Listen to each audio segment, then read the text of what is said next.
Hello, this is Captain Trips with a review of Pirates of the Caribbean at World's End with Xbox 360, PS3.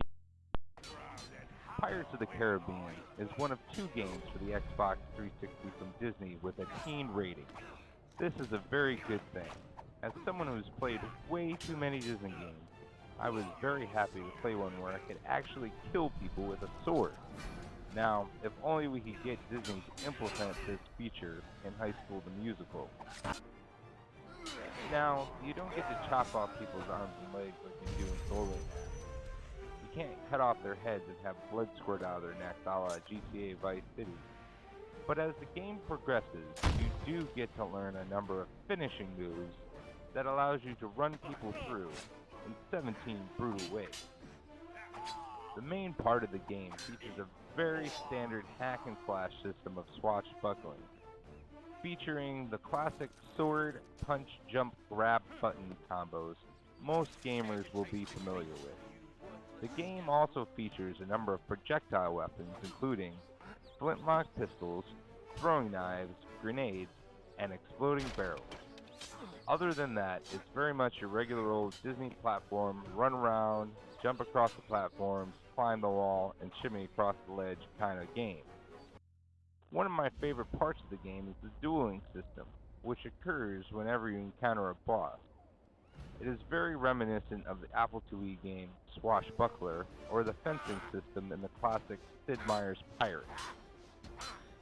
You will also find the game features beautiful animation, even though the graphics aren't cutting edge. The game pays great attention to detail, including the famous Johnny Depp swagger and hair that actually moves around like hair does.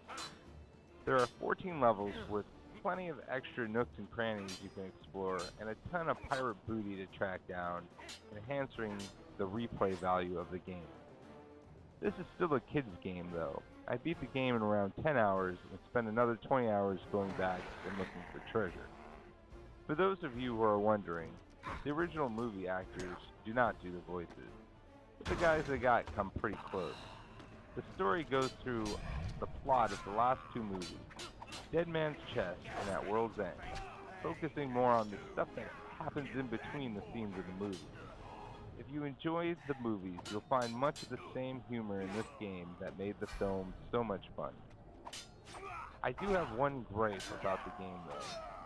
One of the achievements called 100 Souls is nearly impossible, and at 150 points, it's not one you'll want to let go. The problem is, in order to collect the souls, you have to acquire shrunken heads, which are super rare. Activate them without killing anyone around you, which is almost impossible as it sends out a huge death cloud when you activate it, and then go around killing people before the time runs out, and only a max of 6 guys appear at a time.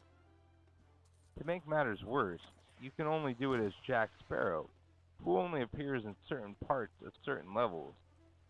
And your kills don't stack, so if you got 6 souls the first time you play the level, and the next time you play the level you get 7, it only adds 1 to the soul count.